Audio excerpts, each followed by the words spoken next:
Hi, I'm Melanie. I'm an integrative healing practitioner. I wanted to talk to you today about sweeteners. I think we can all agree that artificial sweeteners are bad, right? We've been told, we should avoid aspartame, sucralose, truvia,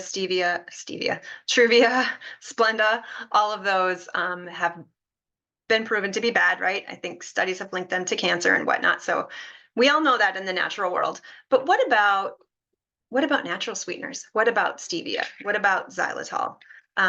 We've been told that that's a great alternative. If you want to drop some pounds, you ditch the sugar, go to stevia, go to xylitol, and that you have no ill effects from that.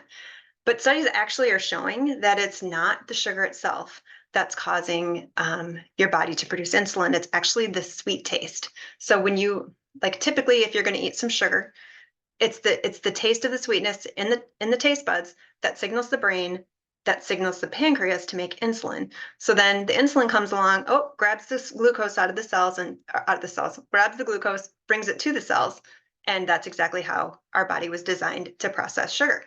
Well, when you're when you're not having any glucose, right? You're doing stevia, it tastes sweet. Same thing's happening. It's signaling the brain to the pancreas to the insulin. Insulin comes along, no glucose.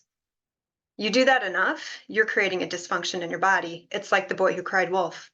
Like pretty soon it's not going to believe you anymore and it just stops making insulin.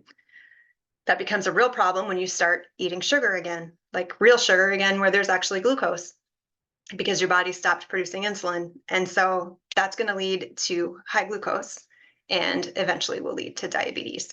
I think especially of like people who do the keto diets because they aren't having any carbs, any sugar of any kind because they want to be in ketosis.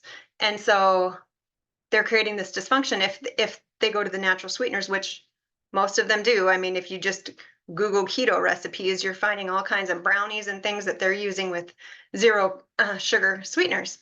So you're creating a huge dysfunction in your body, and it's not a good idea. It's much harder to fix something like that when the body stops producing insulin. Like that's a hard thing to fix as opposed to somebody who's just eating too much sugar and trying to get healthy.